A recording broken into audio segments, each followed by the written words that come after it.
बसपा के लगातार बढ़ रहे जनाधार के सामने भाजपा के लोग भयभीत नजर आ रहे हैं।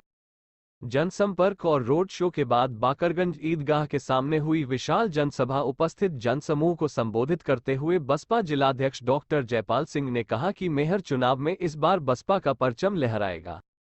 आप सभी की ताकत से बसपा प्रत्याशी यूसुफ जरीवाला ही भाजपा को हराएंगे। वहीं जनसभा में उपस्थित जनसमूह को संबोधित करते हुए वरिष्ठ बसपा नेता तौफिक प्रधान ने कहा, आज से 22 साल पहले बरेली नगर निगम में बसपा के मोहम्मद फरहत मेयर बन गए होते, मगर उस समय भी सपा और भाजपा के गुप्त समझौते की वजह से बसपा का महल नहीं बन पाया था। उसके बाद बरेली की जनता को एक बार फिर मौका मिला है 20 साल पहले की गई गलती का सुधार करके यूसुफ जरीवाला को बरेली में बसपा का मेयर बनाने का। इसलिए आप सभी लोगों से मैं अपील करता हूं, इस बार बसपा के मेयर प्रत्याशी यूसुफ जरीवाला के पक्ष में मतदान करके उनको मेयर बनाएंगे। सभी मुस्लिम बहुल क्षेत्रों, दलित बहुल क्षेत्रों और पिछड़े क्षेत्रों का चौमुखी विकास होगा। जनसभा में उपस्थित जनसमूह को संबोधित करते हुए बसपा प्रत्याशी यूसुफ जरीवाला ने कहा, बहन कुमारी मायावती ने दूसरी बार बरेली से मुझे प्रत्याशी बनाकर आप लोगों को एक और मौका दिया है कि आप बसपा का मेयर बनाकर दलितों, अल्पसंख्यकों, पिछड़ों, अति पिछड़ों और नगर निगम से जुड़े ग्रामीण क्षेत्रों के विकास के लिए 11 तारीख को बसपा के पक्ष में मतदान कर भारी मतों से विजयी बनाए।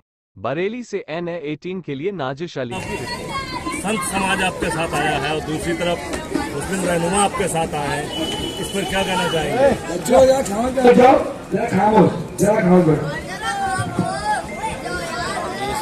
अल्लाह ताला की मर्जी है। जो निजाम बनाया है 10 दिन से, यह निजाम 6 महीने में नहीं बनता, 1 साल में नहीं बनता। जो बरेली का माहौल चल रहा है, ये माहौल एक सूफियाना माहौल चल रहा है। सरपरस्ती जो दरगाह की हुई है, खानों की सरपरस्ती में हुई है, ये उन्हीं की दुआओं का नतीजा है जो चुनाव यहाँ तक पहुँचा। यूसुफ साहब यहाँ 10 साल में अब उम्र रहे हैं, लेकिन आज तक उन्होंने 28 वार्ड ऐसे हैं जहाँ पे मुस्लिम आबादी है बड़ी तादाद में, आज तक कोई काम नहीं कराया और आज भी वो बहुत पिछड़े हुए हैं। अगर आप मेयर बनते हैं तो किस तरह के योजनाएं आपने बनाएंगे? सबसे पहले मैंने पहले भी चैनल माध्यम से कहा है कि बात तोमर साहब की भी है और उमेश गौतम की भी है। ना तोमर ने काम किया, ना उमेश गौतम ने काम किया, ना सुप्रिया ने काम किया है। काम लोगों ने किया है पिछले 2 दशक से, मैं देख रहा हूँ 20 साल से। नगर निगम के चुनाव भी देखे, मेयर भी देखे, कांग्रेस के भी देखे, सपा के भी देखे, बीजेपी भी देखे। ये तीनों लोग उन्होंने काम अगर कहीं किया है वो क्या है, सिविल लाइन के इलाके में।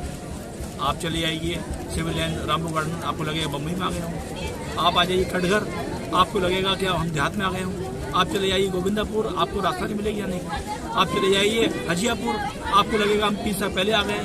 तो उन्होंने काम किया है, उन्होंने काम वहाँ किया है जहाँ पे उनके संबंधित बड़े आदमी रहते हैं, अमीर लोग रहते हैं, जबकि विकास की जरूरत है गरीब लोग सबसे पहले।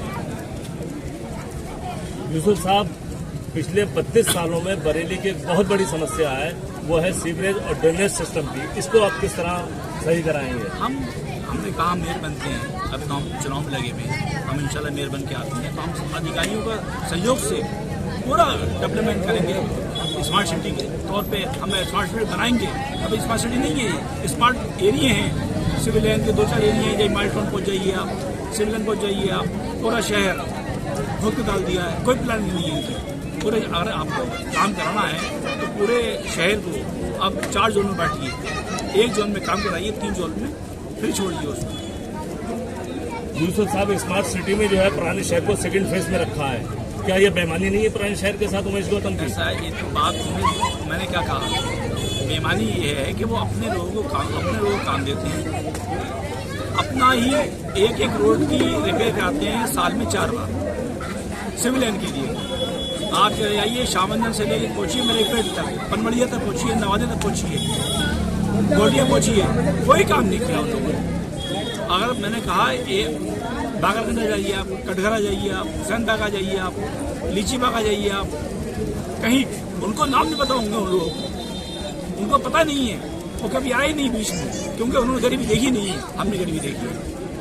हम गरीब परिवार से हैं, हम मेयर बनते हैं इंशाल्लाह ताला तो सबसे पहले काम शुरू होगा। मैंने पहले भी चैनल के माध्यम से कहा है, सबसे पहले काम कहीं शुरू होगा तो कटघर और हजियापुर से शुरू होगा। Thank you. अध्यक्ष जी, जैसे कि पिछली बार मोहम्मद फरद आज से 20 साल पहले चुनाव लड़े थे और सेकंड पोजीशन पर रहे थे, क्या आज फर्स्ट पोजीशन पे पहुंचने की स्थिति में आप पहुंच गए हैं? मैं सबसे पहले धन्यवाद देना चाहता हूं परम आदरणीय बहन कुमारी मायावती जी, जिन्होंने हमारे बीच में बरेली की रिपोर्ट के आधार पे एक मुस्लिम समाज के बच्चे को, मुस्लिम समाज के भाई को और मुस्लिम समाज के हर बच्चे, हर चचे तायू को, जो मोहम्मद यूसुफ साहब को टिकट देकर बहन जी ने बरेली के मुस्लिम समाज के लिए बहुत बड़ा एक मिसाल कायम की है। और उस मिसाल के काम के आधार पर मैं वर्तमान की स्थिति को देख रहा हूँ कि मोहम्मद फरद साहब का मैंने चुनाव नहीं लड़ाया, मैं उसमें नहीं हूँगा, लेकिन मैंने मोहम्मद यूसुफ साहब का चुनाव जरूर लड़ा रहा हूँ। मैं वो गली मोहल्ले देख रहा हूँ, वो जो मुझे मुस्लिम समाज का जो जोश दिखाई दे रहा है, वो एक अजीब और गरीब जोश दिखाई दे रहा है। इस जोश को देखते हुए मुझे दिखाई दे रहा है कि मोहम्मद यूसुफ साहब 11 तारीख को इतनी जबरदस्त वोटिंग होने वाली है। जिस तरह से जो माननीय बहन जी ने नारा दिया, सर्वजन हिताय सर्वजन सुखाय, केवल आपको मुस्लिम समाज का ही वोट नहीं मिल रहा है, आपको सर्व समाज का वोट मिल रहा है। चाहे शेड्यूल कास्ट के लोग हों, चाहे पिछड़े समाज के लोग हों, सब समाज का वोट मिल रहा है। अगर हम आज बात करें आंकड़े की, तो 1 लाख के समथिंग हमारा शेड्यूल कास्ट का जो पार्टी का कैडर का वोट है, दूसरा 3,27,000 वोट हमारा मुस्लिम समाज का है। तो कुल मिला के हम 4.5 लाख वोट में एक अकेले बहुजन समाज पार्टी के प्रत्याशी को हम देख रहे हैं। दूसरा जो 4 लाख वोट बचा, उसमें 3 प्रत्याशी लड़ रहे हैं, एक कांग्रेस का प्रत्याशी लड़ रहा है, एक भारतीय जनता पार्टी प्रत्याशी लड़ रहा है, एक समाजवादी पार्टी का समर्थित प्रत्याशी लड़ रहा है। जिस तरह से आप महसूस कर सकते हैं कि समाजवादी पार्टी ने हमारे बहुजन समाज पार्टी के टिकट को लेकर के अपना टिकट सिलेंडर करा दिया है, इससे बड़ी बात और नहीं हो सकती।